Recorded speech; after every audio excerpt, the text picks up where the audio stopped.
චක්ඛවාලේසු අත්‍රා ගච්ඡන්තු දේවතා සද්දම්මං මුනි රාජස්ස සුනන්තු සග්ග මොක්ඛදං ධම්මස්සවන කාලෝ අයං භදන්තා ධම්මස්සවන කාලෝ අයං භදන්තා ධම්මස්සවන කාලෝ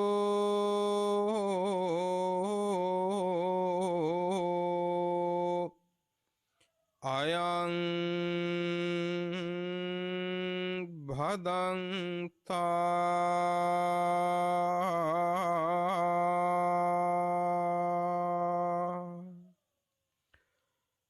නමෝ තස්ස භගවතු අරහතෝ සම්මා සම්බුද්දස්ස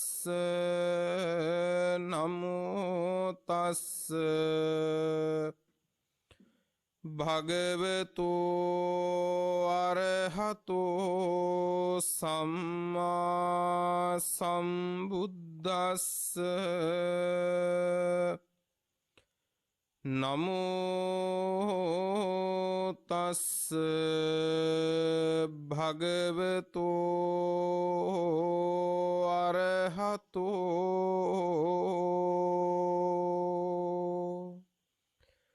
සම්මා සම්බුද්දස්ස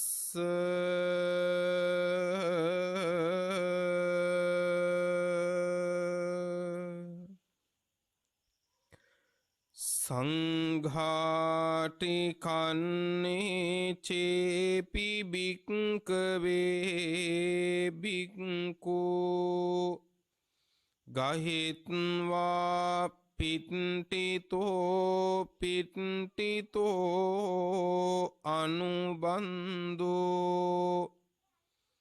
අසංස පාදේ පාදේ නික්කිපන්තෝ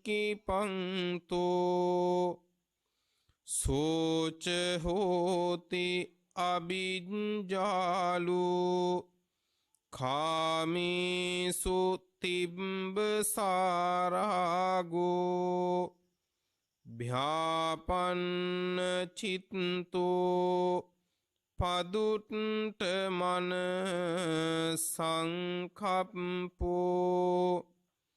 මුට්ටස් සති අසම්පජානෝ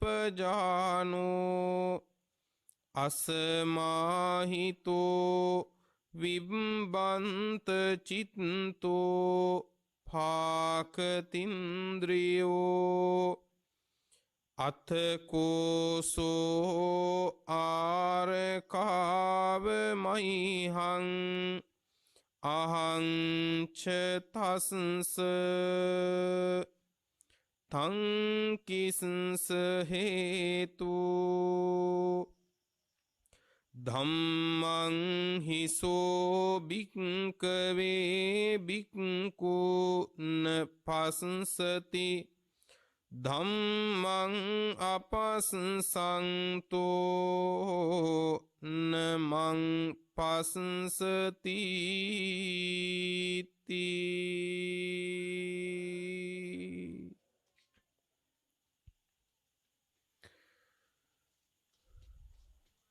අනුරාධපුර ශ්‍රී මහා මහින්ද පිරිවෙන් විහාරාධිපති මෙන්ම පිරිවෙන්පති නම කියන්නට අවසරයි.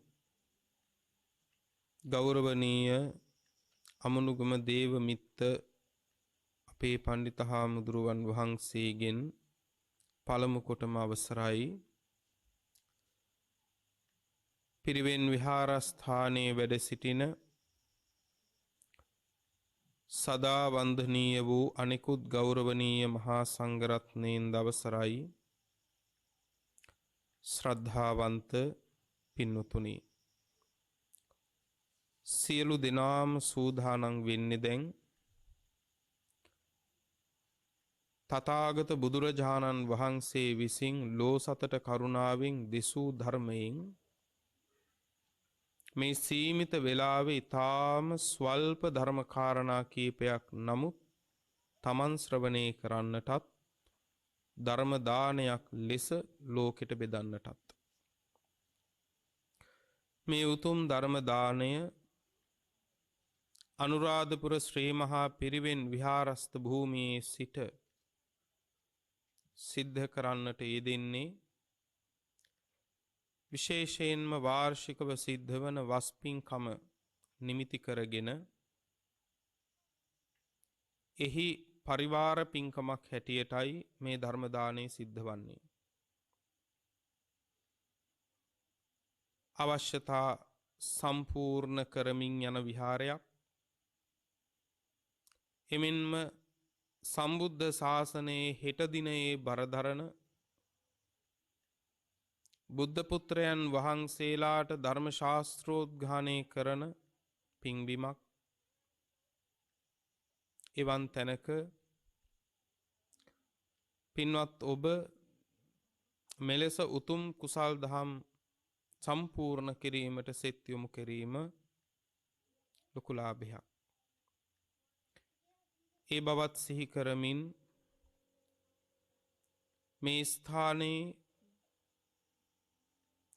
අධ්‍යාපනය ලබන පින්වන්ත ගෞරවනීය ස්වාමින් වහන්සේලාගේ අනාගත ශාස්ත්‍රීය ලෝකයත් ශාසනික දිවි ගමනත් සර්වාකාරයෙන් ආලෝකමත් වේවා කියලා පළමු කොටම මෙත් සිතින් ආශිර්වාද කරනවා.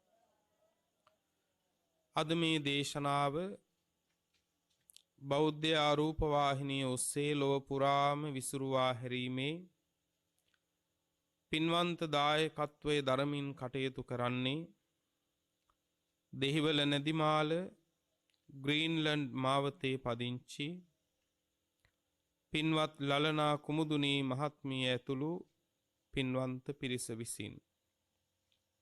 පින්වත්නි සියලු පින් අනුමෝදනාවන් දම් දෙසුම අවසානයේ අපි සිහිපත් කරන්නට ඉඩ තබමු. අසුරු සනක් ගහන මොහොතක් හරි බනට ඉතුරු වෙනවා නම් ඒක ලාභයක් මුළු ලෝකෙටම. සියලු දෙනාටම උතුම් ධර්මාවබෝධය සුවසේම සිද්ධ වේවා කියන ප්‍රාර්ථනාව හිතේ ඇති කරගෙන දැන් කවුරුත් බණ අහමු. පින්වතුනි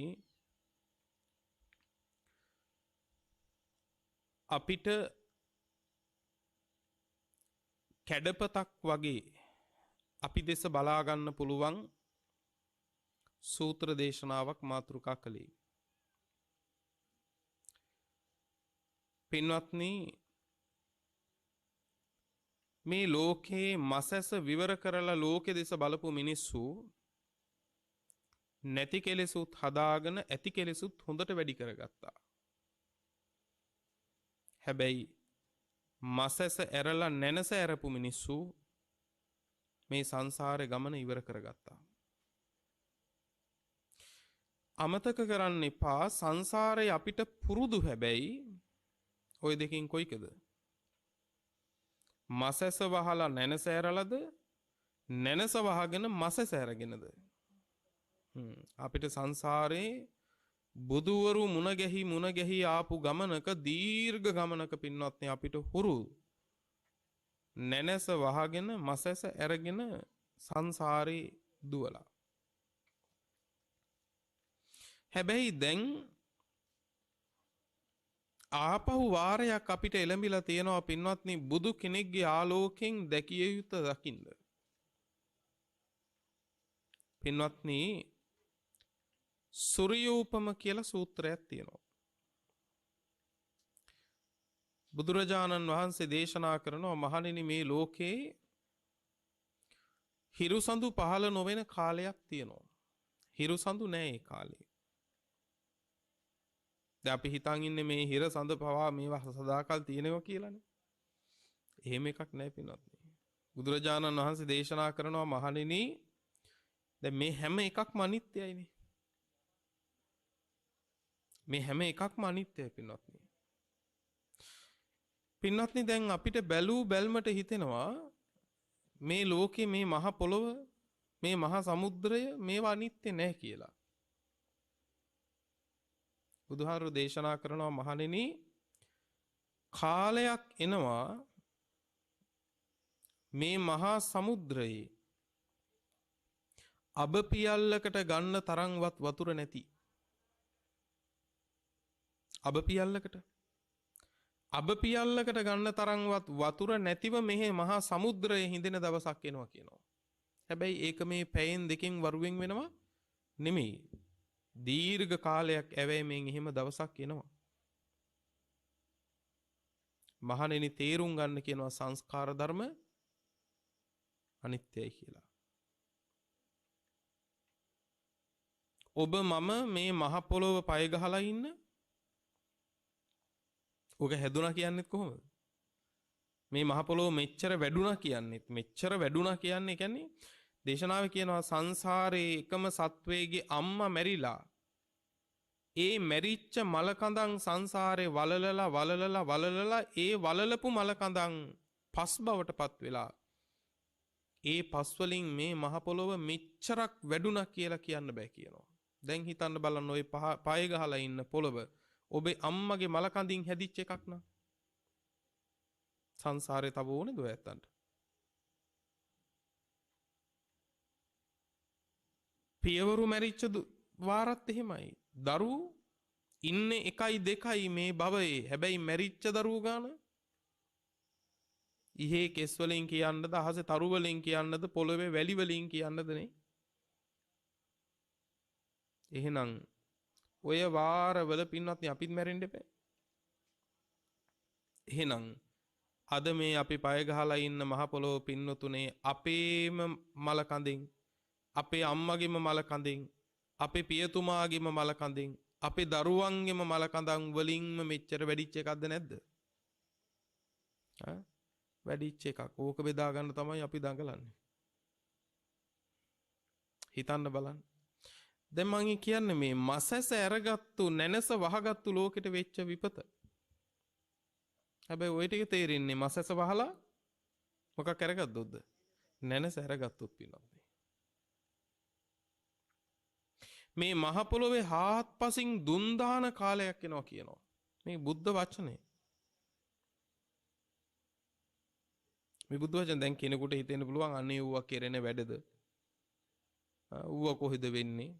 ඔව් අපිට පේන්නේ නැති හුඟක් දේවල් එහෙම જાති නෑ කියලා කියන එක ප්‍රඥාවන්තයෙක්ගේ ලක්ෂණයක්ද? නෑ. දැන් උදාහරණයකට උපතින්ම අන්ධයෙක් ඉන්නවා. දැන් මේ උපතින්ම අන්ධයා කියනවා මේ ලෝකේ කහපාට කියලා එකක් නෑ කියලා. මේ කතාව හරිද වැරදිද?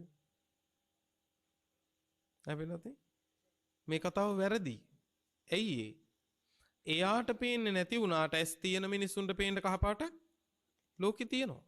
එයාගේ ඇස් දෙකට පේන්නේ නැහැ කියන්නේ එහෙම එකක් ලෝකේ නැහැ කියන එක නෙමෙයි. මතක තියාගන්න අපිට නිරය පේන්නේ නැහැ. අපිට പ്രേත ලෝක පේන්නේ නැහැ. අපිට දිව්‍ය ලෝක පේන්නේ නැහැ.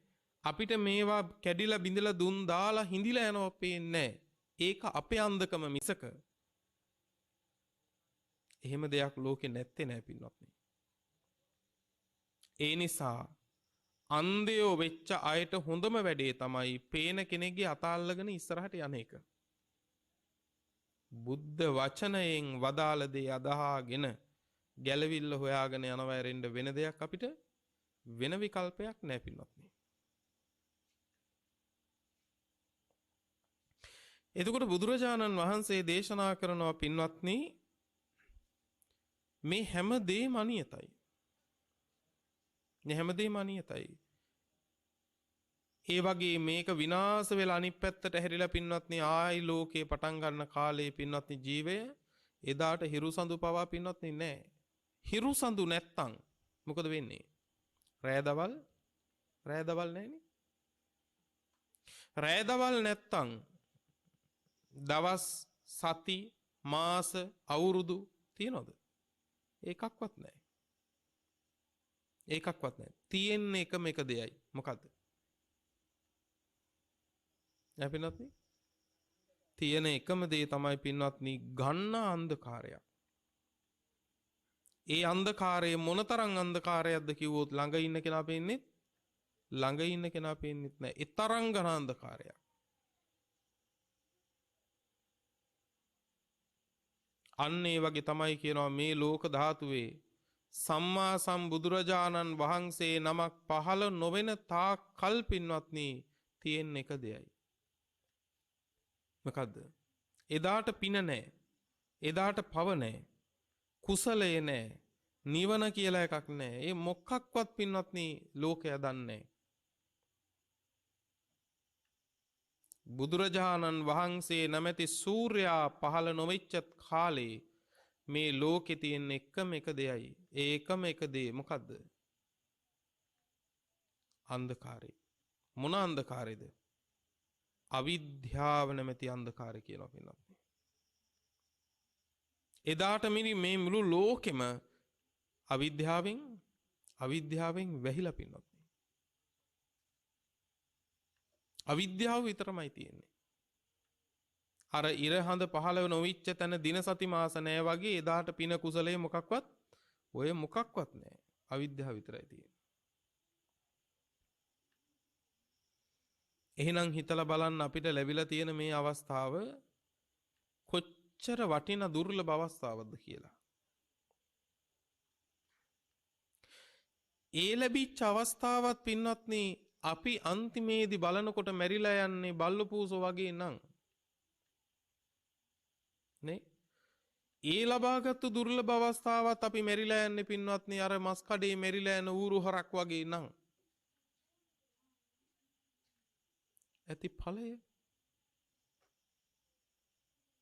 ඇති ඵලය මොකද්ද?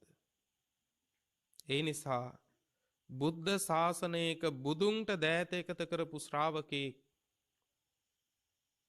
එහෙම මැරෙන්න ජීවිතයක් ඉතුරු කරගන්න එපා. බුදුහාමුදුරන්ගේ ධර්මයේ සරණ ගියපු ශ්‍රාවකෙක් එහෙම මැරෙන්න පින්වත්නි ජීවිතයක් හදාගන්න එපා. ලාමක තුච්ඡ මරණකින් ජීවිතේ කෙලවර කරගන්න එපා. ඒ නිසා බුදුහාමුදුරුවෝ ලෝකේ පහළ වෙලා අපිට මේ සංසාරයෙන් ගැලවිලා පින්වත්නි බුදුවරු නිවිච්ච නිවනින් නිවෙන මාවත නොසඟවා දේශනා කරලා තියෙනවා. අපි මොනව දිනාගත්තත් බුද්ධ ශාසනයේ පළක් නැහැ. මේ බුද්ධ ශාසනයේ අනාථයෙක් වෙලා මැරුණොත්. වෙන මොනව දිනාගත්තත් වැඩක් නැහැ. අපි මහා ලොකු ගෙවල් හදලා තියෙයි. හැබැයි මැරෙනකන් විතරනේ. මහා ලොකු යාන වාහන අරන් තියෙයි. හැබැයි මැරෙනකන් විතරනේ ඒ සියල්ල. කෝටි ප්‍රකෝටි ගණන් ධනයක් හොයලා තියෙයි. හැබැයි ඔය හැම එකක්ම තියෙන්නේ හුස්ම රැල්ලක් එක්ක. ඒ හුස්ම ඒ කෝටි ගාණෙන් අය අදින්න පුළුවන්ද? බෑ පින්වත්නි. ඒ නිසා මේ හැම දේශනාවක්ම ජීවිතයට ගන්න මූණ බලන කණ්ණාඩියක් කරගෙන පින්වත්නි තමන් දිහාම බලන්න, තමන් දිහාම විමසන්න. ඔහුමයි බුද්ධ වචනේ පරතරයට යන්නේ. ඒ ශ්‍රාවකයාමයි බුද්ධ වචනේ ඵල ලබන්නේ. පින්වත්නි අද ඔබට මාතෘකා කළේ සූත්‍ර පිටකයේ කුද්දක නිකායට අයිති සූත්‍ර දේශනාවක්.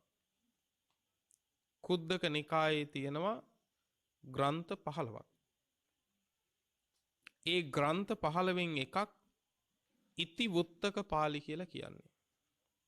ඉතිවුත්තක පාළි. ඉතිවුත්තක පාළියේ පින්වත්නි තික නිපාතයේ ඉතිවුත්තක පාළියේ තික නිපාතයේ සූත්‍ර දේශනාවක් තියෙනවා පින්නතුනේ.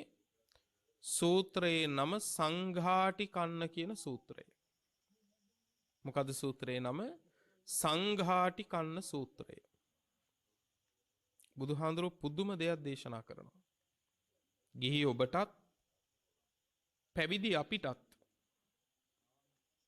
ඔබේ උපාසකකම ගැනත් මගේ මහානකම ගැනත් ආපහු හොඳට හොයාගන්න පුළුවන් දේශනාවක්.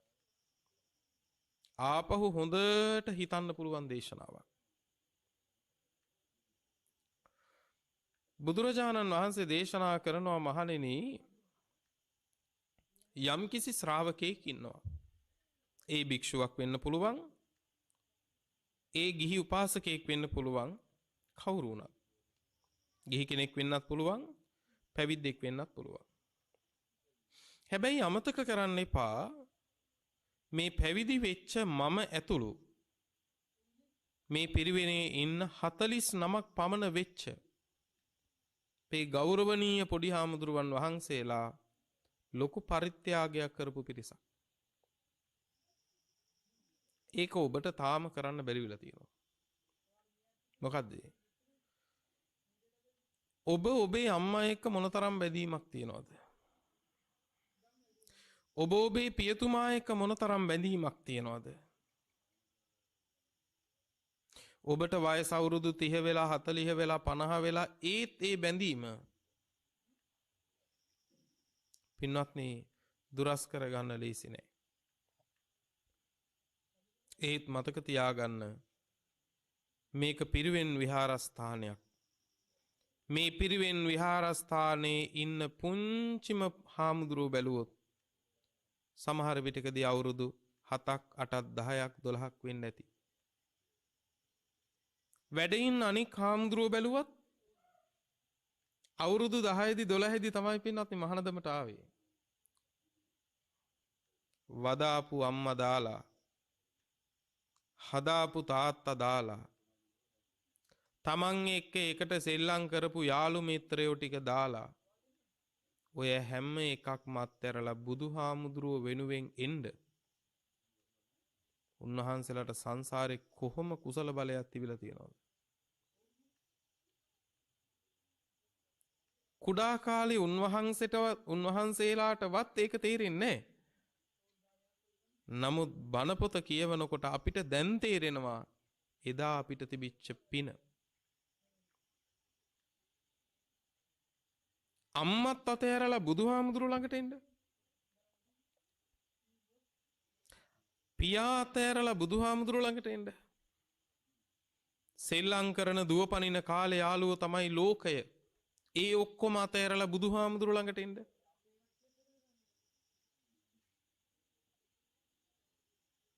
නේ මහාන වෙන්න හදනකොට අපිට කියනවනේ රැට නම් කන්න හම්බෙන්නේ නැහැ. ගෙදරින් කියනවා. ඒත් හිත හදාගත්තනේ කමන්නේ. මහාන වෙනවා. ආයේ එහෙ ගිහිල්ලා හැබැයි යාළුවෝ එක සෙල්ලම් කරන්න නම් හම්බෙන්නේ නැහැ. ඒත් අපි හිත හදාගත්තනේ කමක් නැහැ. යනවමයි. පින්වත්නි, ලේසිද මෙහෙම නික්මීමක්? ලේසි නෑ පින්වත්නි. ඒ නිසා ඔබ දන ගහලා වඳින හාමුදුරුවරු මතක තියාගන්න, තවමත් අම්මා තාත්තා තමන්ගේ කියලා තියෙන සියලු දේවල්, තමන්ගේ කියලා ඉන්න සියලු අය අත්හැරලා බුදුහාමුදුරුව වෙනුවෙන් එළියට බහැපු අය. ඒක නිසා තමයි බුදුහාමුදුරුව කිව්වේ මහණෙනි මට පළමු අග්‍රකෙත භික්ෂූන් කියලා. ඒ කෙතේ බුදුහාමුදුරුව පළමු කොට වපුරනවා. ඇයි? උන්වහන්සේ වෙනුවෙන් ආවා. උන්වහන්සේ වෙනුවෙන් ආවා. ඒක හරි ලස්සන දෙයක්. බුදුරජාණන් වහන්සේගෙන් අහනවා එක්ක බ්‍රාහ්මණයෙක්, මේ ඔබ වහන්සේ ධර්ම දේශනා කරද්දී දැන් භික්ෂුන් වහන්සේලාට ප්‍රමුඛතාවය දෙනවා. එහෙම එකක් තියෙනවානේ.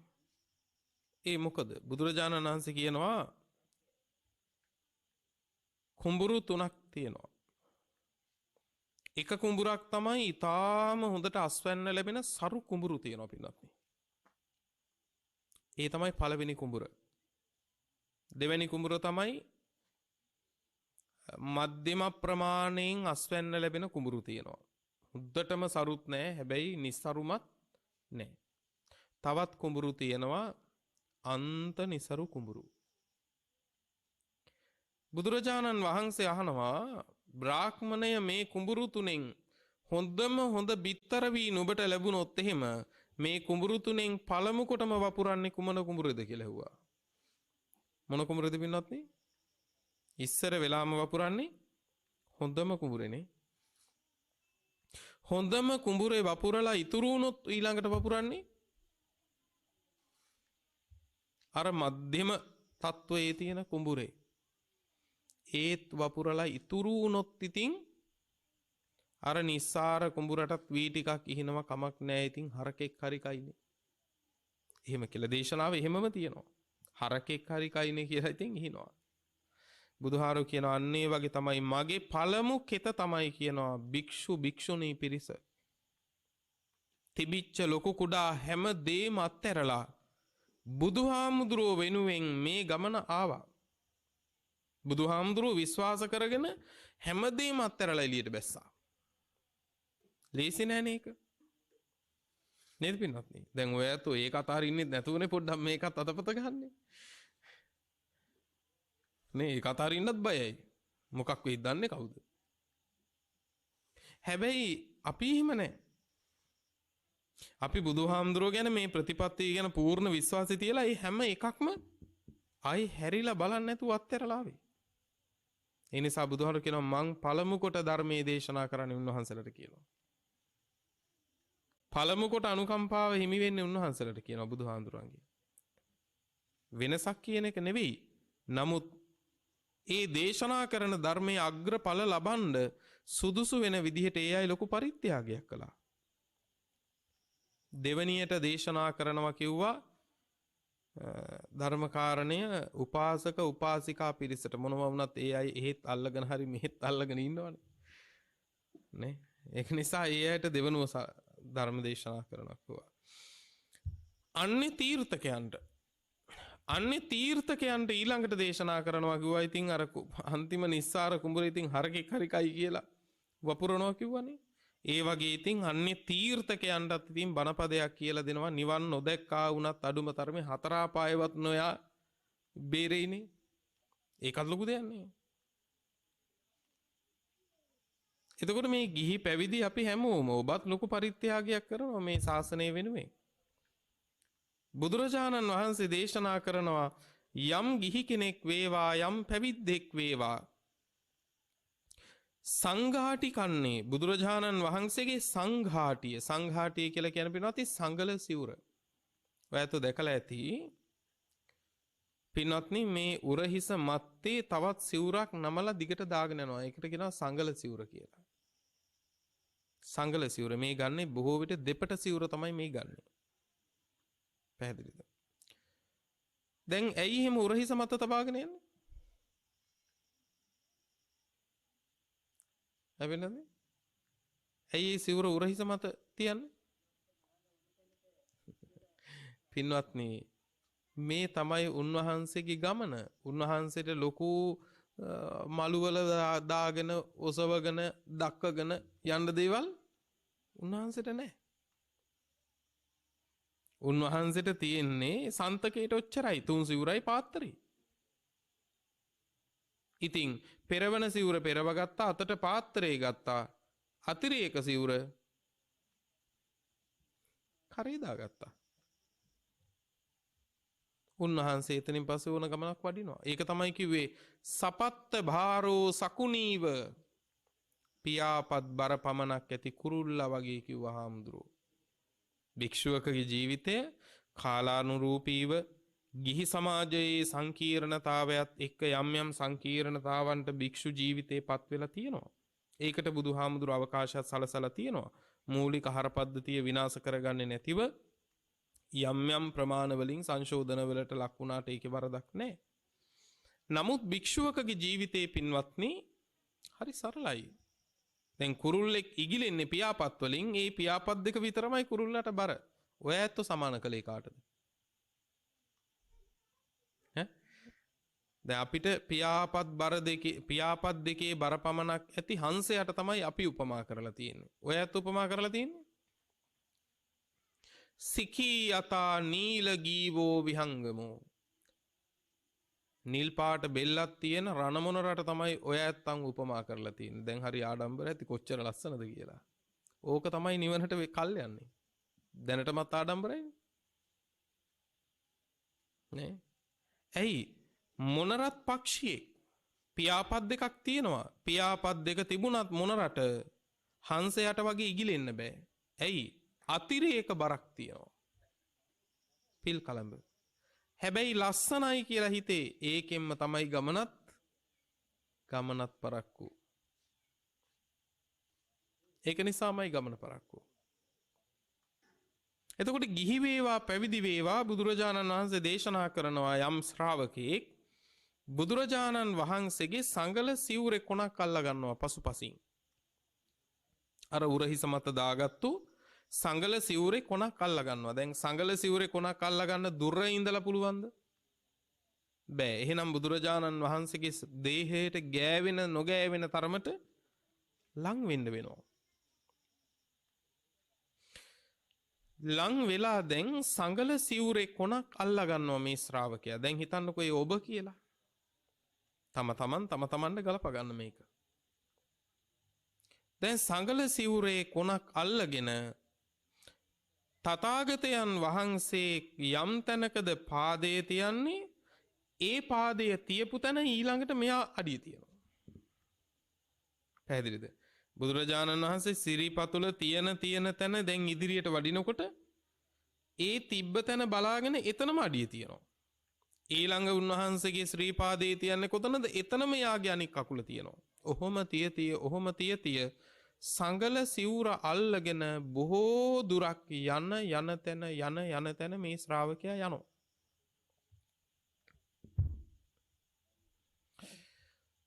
දැන් මේ ශ්‍රාවකයා බුදුරජාණන් වහන්සේට ළඟදී ඉන්නේ දුරදී ඉන්නේ?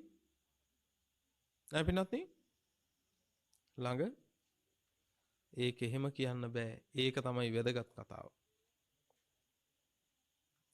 බුදුරජාණන් වහන්සේ දේශනා කරනවා සංගල සිවුරේ කොනක් අල්ලගෙන තථාගතයන් වහන්සේ තබන පියවරේ තමන්ගේ පාදයක් තිය උන්වහන්සේ පසුපසම අත් නොහැර දුර ගියාට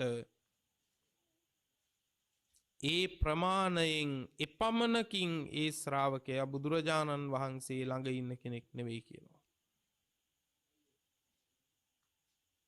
ඔන්න පින්වත්නි. අන්න ඒ ශ්‍රාවකයා දේශනාවේ කියනවා අභිජ්ජාලු කියන්නේ විෂම ලෝභයෙන් යුක්තයි නම්. මොකද්ද විෂම ලෝභය කියන්නේ? ලෝභය කියන එක කාටත් තියෙනවන්නේ. ලෝභය කියන එක කාටත් තියෙනවා. විෂම ලෝභය කිව්වම විෂම ලෝභයේ ස්වභාවය තමයි වෙනත් හොඳ දෙයක් යහපත් දෙයක් අනුන්ට නොවේවා ඕකත් මටම වේවා කියන තරමට එනකම්ම මේක ලෝභය දරුණු අතට හැරිලායි තියෙන්නේ. පැහැදිලිද? ඒ කියන්නේ අනුන්ට ලැබෙන සම්පතක්වත් ඉවස ගන්න බෑ. ඒකත් මටම ලැබේවා කියලා හිතනවා. අපි ඉතින් ඔහොමම හිතන්නේ.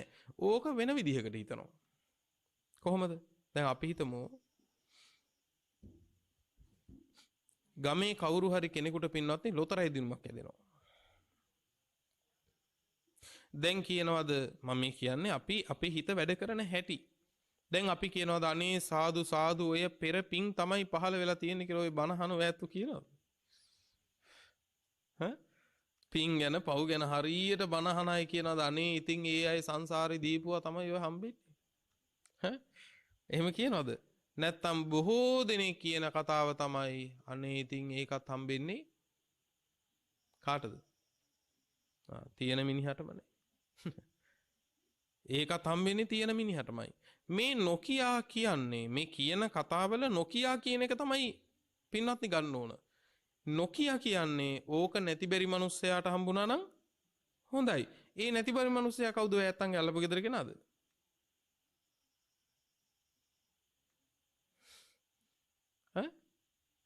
ඔය ඇත්තන්ගේ කාර්යාලය අනික් කෙනාද? නෑ. එහෙනම් ඒ නැති බැරි මිනිස්සයා කියලා අර්ථ ගන්නවා ගත්තේ කවුද? තමන්ම තමයි. පේනවද පින්නත් මේ හිතේ තියෙන වංචනික බව. හැබැයි හිතන් ඉන්නේ අනේ ඉතින් තියෙන මිනිහටමයි ලැබුණේ නැති බැරි මිනිස්සුන්ට ලැබුණා නම් හොඳයි කියලා ලොකු සූත්‍රයක් කිව්වා වගේ තමයි කිව්වේ. හැබැයි මේ සූත්‍රය මොකද්ද? අවිජ්ජාව. විෂම ලෝභය. අන්සන්තකය පවා මගේ වේවා කියලා හිතන දැඩි විෂම වූ ලෝභය පින්නත්. අඩුම තරමේ කියනවා ඉතින් එයාට ඕකක් තියෙනවනේ කිව්ව ගමන් හිතෙන්නේ මට නෑ මට තිබ්බනම් හොඳයි කියන එකනේ. නේ යමක් කෙනෙකුට ලැබෙනකොට එකක් තියෙන තැනට දෙකක් ලැබෙන්න පුළුවන්. දෙකක් තියෙන තැනට තුන්වෙනි වරක් ලැබෙන්න පුළුවන්. ඒක ඒ ඇත්තගේ ලැබීම. හැබැයි ඉතින් එයාට ඔක්කොම ලැබෙන්න ඕනේ නෑනේ කියන එකේ තියෙන පින්නත් නේ අපිට ලැබුණා නම් හොඳයි කියලා. බලන්න මේ හිත ඒ සිතිවිල්ලම වෙන වෙන විදිහට මේ හිත හසුරුවනවද නැද්ද? මේ හිත හසුරුවනවා. ඒකට අහු වෙන්න එපා. අපිට කෙලෙස් ඍජුව එන ඒවයින් බේරෙන්න පුළුවන්. හැබැයි වංචාවෙන් එන ඒවට පින්නත් අපි අහු වෙනවා. පහසුවෙන්. රාගය එනවා කරුණාවේ වේසින්. එතකොට අපි අහු වෙනවා. කරුණාවේ වේසින් ඇවිල්ලා තියෙන්නේ මොකද්ද එතක? රාගය. ඒක නිසා තමයි කියන්නේ මෛත්‍රියට ආසන්නතම හතුරා කවුද? වඩන මෛත්‍රියට ආසන්නම හතුරා කවුද? ද්වේෂය නෙමේ රාගය. ඇයි? වඩන මෛත්‍රිය රාගයකට පෙරලෙන්න ඉඩ වැඩි. ඒක නිසා තමයි කියන්නේ පුරුෂයා විසින් ස්ත්‍රියටත් ස්ත්‍රිය විසින් පුරුෂයාටත් පළමුකොට මෛත්‍රී කරන්න එපා කියලා. විරුද්ධ ලිංගිකයාට පළමුකොට මෙත් වඩන්න එපා කියන්නේ ඒකයි. ඇයි ඒ වඩන මෛත්‍රිය රාගයකට පෙරලෙන්න තියෙන ඉඩ වැඩි. අවිජ්ජාලු අවිජ්ජාව. ඊළඟට කියනවා කාමේසු තිබ්බසාරාගෝ. තිබ්බ කියන්නේ තියුණු. කාමයට තියෙන ආසාව කොහොමත් තියෙනවා. හැබැයි ඒක දුරු කරනවා ටිකෙන් ටික ශ්‍රාවකයා. හැබැයි යම්කිසි කෙනෙකුට කාමයේහි තියුණු රාගයක් තියෙනවා. ඒ කාම වස්තු කාම සම්පත් පරිහරණේ තියුණු වූ ආසාවක් තියුණු වූ භාවයක් තියෙනවා. කම් සැපේ කියන එක අපි හැමෝම අඩු වැඩි වශයෙන් විඳිනවා පින්නත්. හැබැයි ඒ විඳින කම් සැපයෙන් හිත ගලවගෙන පරිහරණය කරන්න අපිට පුරුද්දක් හදාගන්න ඕන. මේකට ලස්සන උපමාවක් තියෙනවා. දැන් ලොකු ප්‍රපාතයක් තියෙනවා. ඒ ලොකු ප්‍රපාතයෙන් පහළ අපි බලන්නේ කොහොමද? අපි නැත්නම් දැන් තට්ටු 30 40ක ගොඩනැගිල්ලක් කියන්නකෝ. 30 වෙනි තට්ටුවට විතර ගිහිල්ලා පින්නත් ඔහු කොහොමද පහළ බලන්නේ? බය නැතුව හිතේ මන අපිට බලනවද? එහෙම බලන්නේ නැහැ පින්නත්. එතකොට කරන්නේ කය පසුපසට බර කරගෙන දෙනෙත විතරක් ඉදිරියට යොමු කරගෙන පහළ බලනවනේ. ඇයි වැටෙන්න බෑ. මේක දිහා බැලුවට කමන්නේ. හැබැයි මේක පල්ලේ වැටෙන්න බෑ. කාමය දිහා බලන්න ඊටත් වඩා පරිස්සමින්. කාමයේ දිහා බලන්න ඊටත් වඩා පරිස්සමින් පින්නත්. ඒකනේ මේ කාමා සප්ප සිරූපමා. කාමයේ සර්ප හිසක් වගේ. කාමයේ හරියට ගිනි අඟුරු ගොඩක් වගේ කියලා බුදුහාර කිව්වේ ඒකයි. ගිනි අඟුරු ගොඩට පින්වත්නි කටට යනකම් අපිට සැර නොදැනෙන්නේ නැහනේ. ගිනි අඟුරු ගොඩ පින්වත්නි දුර තියෙද්දිම සැර දැනෙනවා. එහෙනම් අනතුරක් කියලා දැනගන්න ඕන. ඒ වගේ කාමේහි තියුණු රාග ඇති කෙනෙකුට, කාමේහි දැඩි වූ අපේක්ෂාවන් ඇති කෙනෙකුට මේ කියන්නේ මොකද්ද? යමෙක් බුදුහාමුදුරන්ගේ සංගල සිවුර අල්ලගෙන තියෙන පාදයේ ඔහුත් පාදය තිය ගියත් හැබැයි අර විදිහේ විෂම ලෝභයෙන් යුක්තයි නම්, මේ වගේ දැඩි කාමයෙන් යුක්තයි නම් ඊළඟට තවත් එකක් කියනවා. භ්‍යාපන්න චිත්තෝ කියන්නේ ද්වේෂයෙන් විනාශ වෙච්ච හිතක් නම් තියෙන්නේ. ද්වේෂයෙන් විනාශ වෙච්ච හිතක් පින්නත් නේ. ඔය ද්වේෂ බහුල චරිත තියෙනවානේ. දැන් මේ එකක් ගානේ අපි දිහා බලන්න ඕනනේ. ද්වේෂ බහුල චරිතවල ස්වභාවය තමයි මොන දේ වුණත් කාගේ වුණත් හොඳ ලක්ෂයක් අතර එයාට වෙන්නේ නරකක්. 100ක් නමකට දානයක් දුන්නත් 100ක් නමකට දීපු දානේ අනුමෝදන් වෙන්න කාරණා 100ක් තිබ්බත් ද්වේෂ චරිතයේ හැටි තමයි ඒ වුණාට ඕක අර විදියට වුණා නම් හොඳයි නේද කියලා කොහේ හරි සිදුරක් තමයි අල්ලගන්නේ. ද්වේෂ චරිතي හැටි එහෙමයි. කොතනකවත් හොඳ ලක්ෂයක් අස්සේ ඔහුට පේන්නේ මොකද්ද? බලපු ගමන් පේන්නේ අඩුවක් නේ. බලපු ගමන් පේන්නේ අඩුවක්. ද්වේෂ චරිතවල හැටි.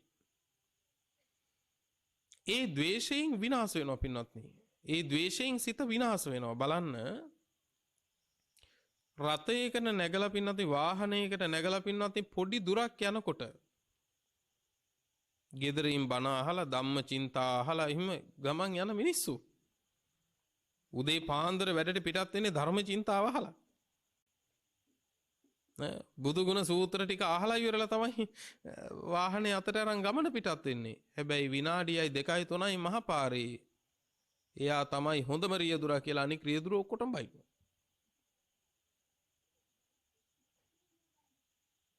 හැබැයි අනික් රියදුරෝ කරන්නේ මොකද්ද? එයා හැර අනික් ඔක්කොටම බයිනවා. කොච්චර අදක්ෂ ලෝකයක්ද මේ. හැබැයි අවාසනාව ඒ බනින බැනුම් එකක්වත් ඒ රියදුරන්ට ඇහෙන්න බනින්නෙත් ඇහෙන්න බනින්නෙත් නෑ. තමන්ගේ අදක්ෂකම පේනවද? තමන්ගේ දේවල් අනුන් විනාශ කරනවා කියලා පේනවා. හැබැයි තමන් පරිස්සම් කළ යුතු තමන්ගේ හිත තමන්ම විනාශ කරගත්තු චරිතයක්. කොච්චර අදක්ෂ අඥානෙක්ද නේ? තමන්ගේ ඉඩම රකින්න පින්නත්නි වෙන කවුරු හරි හිටවන්න පුළුවන්. තමන්ගේ ගෙදර රකින්න සුනකෙක් හරි හිටවන්න පුළුවන්. තමන්ගේ හිත රකින්න කවුද ඉන්නේ? ඒ නිසා ඔබ ඒක කරගන්න. විනාශ වෙන්න දෙන්න එපා ද්වේෂයෙන්. ඒ විපාක ඒ රියදුරට දෙන්න බෑ. අනේ අහවලා හින්දා තමයි මට කේන්ති ගියේ කියලා වාහනවල අනික් රියදුරන්ට ඒ විපාක බෙද බෙද යන්නද? එහෙම කරන්න බෑ.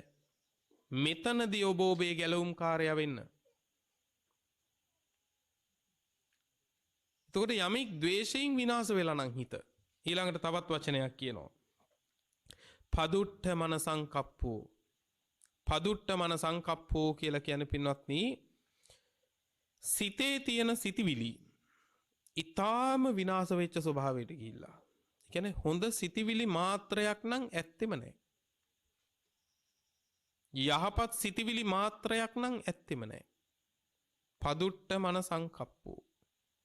මෙයාගේ ස්වභාවය තමයි පින්වත්නි හරියට තියුණු අං ඇති දරුණු හරකෙක් වගේ. තියුණු අං ඇති දරුණු හරකා වගේ. මේ හිතේ උපදින ද්වේෂය නිසා උපදින රාගාදී කෙලෙස් මුළු මනින්ම පින්වත්නි මේ හිත විනාශ වෙලා. නගරයක් වගේ රකින්න කියලායි කිව්වේනේ. නගරූපමං චිත්ත මිදං තපෙත්වා. සිත රකින්න කිව්වා නගරයක් රකින්නවා වගේ.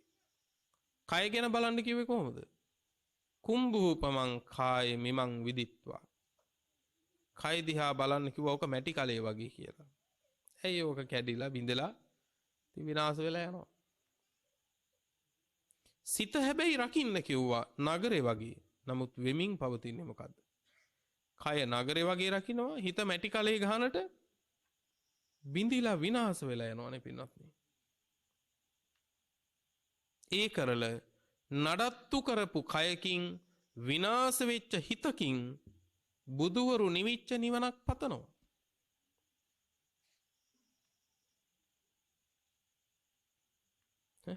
කොහොමද මේ සාදුකාරයේ ප්‍රත්‍යක්ෂයක් වෙන්නේ? හැමදාම සාදුකාර තියෙයි බුදුවරුන්ගේ ශාසනවල. හැබැයි නිවිච්ච නිවීමක් නම් නැතු වෙයි. ඒ නිසා කිසිම වෙලාවක මතක තියාගන්න ප්‍රතිපදාව විරුද්ධ කරගන්න එපා තමන්ගේ ප්‍රාර්ථනාවට. තමන්ගේ පැතුමට වැඩපිළිවෙල විරුද්ධ කරගන්න එපා. එහෙම වුණොත් ප්‍රාර්ථනාව ඉෂ්ට වෙනව නෙවෙයි වැඩපිළිවෙල ඉෂ්ට වෙනවා. අවිරුද්ධ ප්‍රතිපදාවකට එන්න පැතුම නිවන නම් නිවන පිණිස වූ වැඩපිළිවෙල. අවිරුද්ධ ප්‍රතිපදාවක්. විරුද්ධවාදියෙක් වෙන්න එපා ඔබට.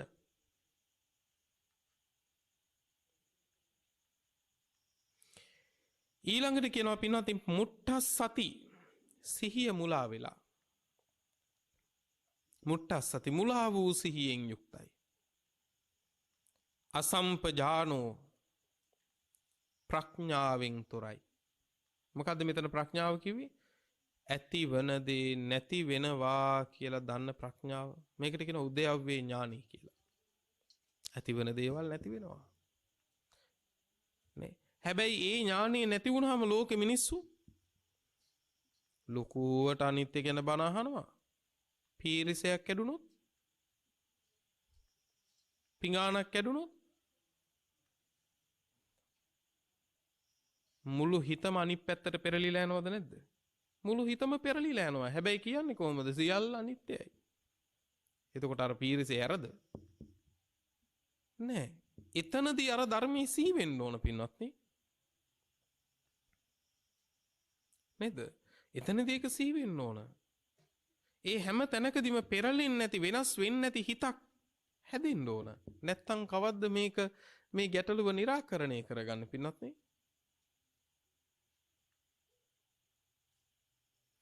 ඊළඟට කියනවා පින්වත්නි අසමාහිතෝ හිත සමාහිත නැහැ, හිත එකඟ නැහැ. හිත එකඟ නැත්තේ මොනවා නිසාද? නීවරණ වලින් සැලි මේ හිත වෙනස් වෙවි යන නිසා. හිත එකඟ නැහැ. විභ්‍රන්ත චිත්තෝ කියලා කියන්නේ පින්වත්නි අර සිත එකඟ නැති නිසාම දැන් හිතේ සමාධියෙන් තොර වෙන්නේ යම් වෙලාවකද ඒ සමාධියෙන් තොරවීමේ අවකාශයෙන්ම මේ හිතේ ස්වභාවය තමයි නීවරණ වලට බැහැ ගන්නවා. පැහැදිලිද? සිතේ සමාධිය නැති වෙච්ච ගමන්ම මේ හිත ආයේ මොනවයිද දුවන්නේ? අර නීවරණ එක දුවන්නේ. කාමච්ඡන්ද, ව්‍යාපාද ආදී ආයෙත් අර කෙලෙස් ගොඩත් එක්ක තමයි මේ හිත වැඩ කරන්නේ. විභ්‍රන්ත චිත්තෝ පාකතින්ද්‍රියෝ කියන්නේ මේ ඉන්ද්‍රියයන් වල දොර වහලා නැහැ. ඉන්ද්‍රියයන් වල දොර වහලා නැහැ. gedara දොර වහන්නේ පින්වත්නි? ඈ? gedara දොර වහන්නේ ඇතුළට එන්න ඕන නැති අය ඇතුළට එන්න බැරි වෙන්න. එහෙනම් ඉන්ද්‍රිය වල දොර වහන්න කියන්නේ ඇයි? ඇහෙන් රූප දැක්කට ඇතුළට ගන්න ඕන නැති දේවල් ඇතුළට එන්නේ නැති වෙන්න. මොනවද ගන්න හොඳ නැත්තේ ඇතුළට? නිමිති අනුනිමිති ගන්න හොඳ නැහැ.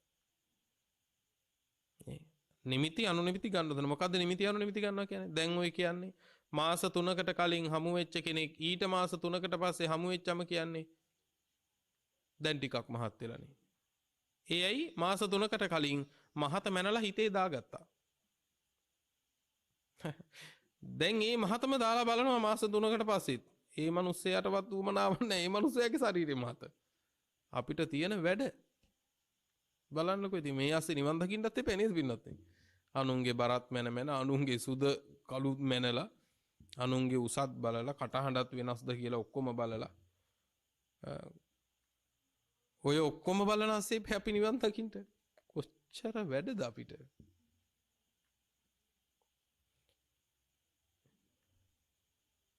මම මේ කියන්නේ උපහාසයෙන් කොච්චර හිස් ජීවිතද අපි නඩත්තු කරන්න කියලා බොහෝ තැන්වල. වැඩකටම නැති දේවල් ලොකුම දේවල් කරගෙන අපි ජීවිතේ විනාශ කරගන්නවා.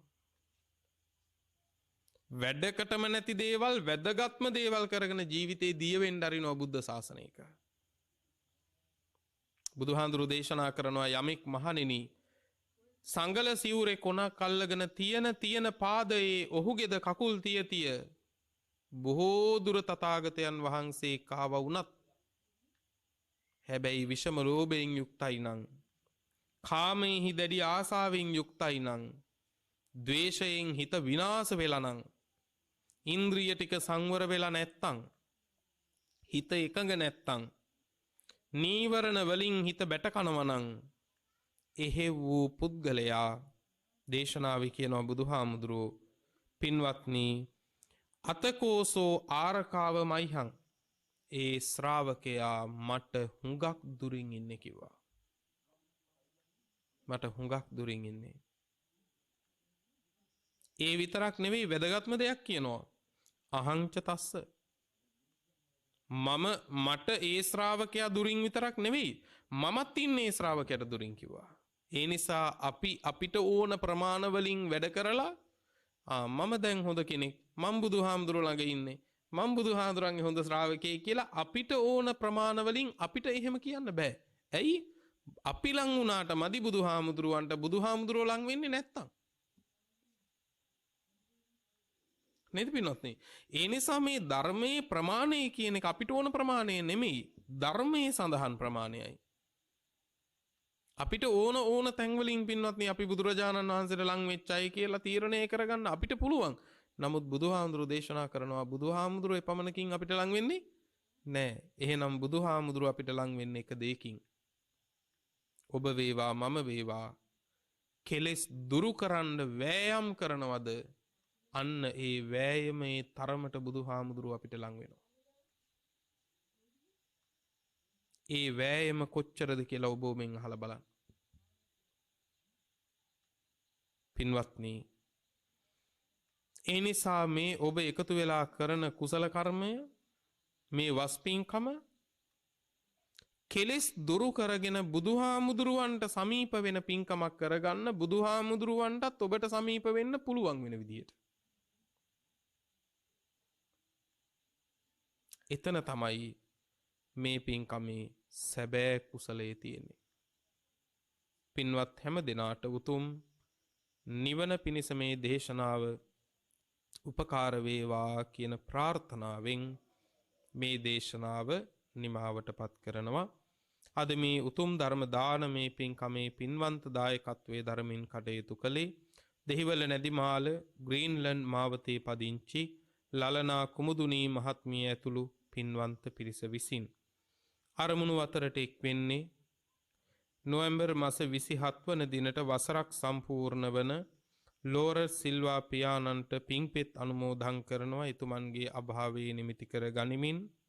ඒ සමගම සුමනාවතී දාබරේ මෑණියන්ට කරුණාවතී ජයකොඩි මෑණියන්ට ජේහෙට්ටි ආරච්චි පියාණන්ට මාග්‍රට් සිල්වා ආච්චි අම්මා ඇතුළු මියගිය සියලුම ඥාති හිත මිත්‍රාදීන්ට පින්පෙත් අනුමෝදන් කරලීමටත් බලාපොරොත්තු වෙනවා. ඒ වගේම අනුරාධපුර ශ්‍රී මහා මහින්ද පිරිවෙන්පති අවසරයි අමුණුගම දේවමිත්ත ස්වාමීන් වහන්සේ ඇතුළු මහා සංඝරත්නයට ආශිර්වාද ප්‍රාර්ථනා කරනවා. දේශකයාණන් වහන්සේටත් සෙත් ප්‍රාර්ථනා කරනවා. කටින පින්කම සඳහා උදව් උපකාර කරන ස්වාමි පුරුෂයා දරුවන් සහ ඥාති හිත මිත්‍රාදී හැම දෙනාටම ආශිර්වාද ප්‍රාර්ථනා කරනවා. සෑම සියලු දෙනාටම චතුරාර්ය සත්‍ය ධර්මය අවබෝධ වේවා කියන ප්‍රාර්ථනාව මුල් කරගෙන මේ උතුම් මාහගේ පින්කම සිද්ධ කරනවා. පින්වත්නි, රැස් කරගත් අත්‍යුදාරතර වූ කුසල් ඉහත නම් සඳහන් කළ නමින් මියගිය සැමට අත් වේවා. ඒ සියල්ලෝ මේ පින් අනුමෝදන්ව සැපවත් වෙත්වා. ජාත්‍යාදී දුකින් මිදෙත්වා. අති උතුම් නිවනින් සැනසෙත්වා කියලා සාදු කියලා පින් අනුමෝදන් කරමු.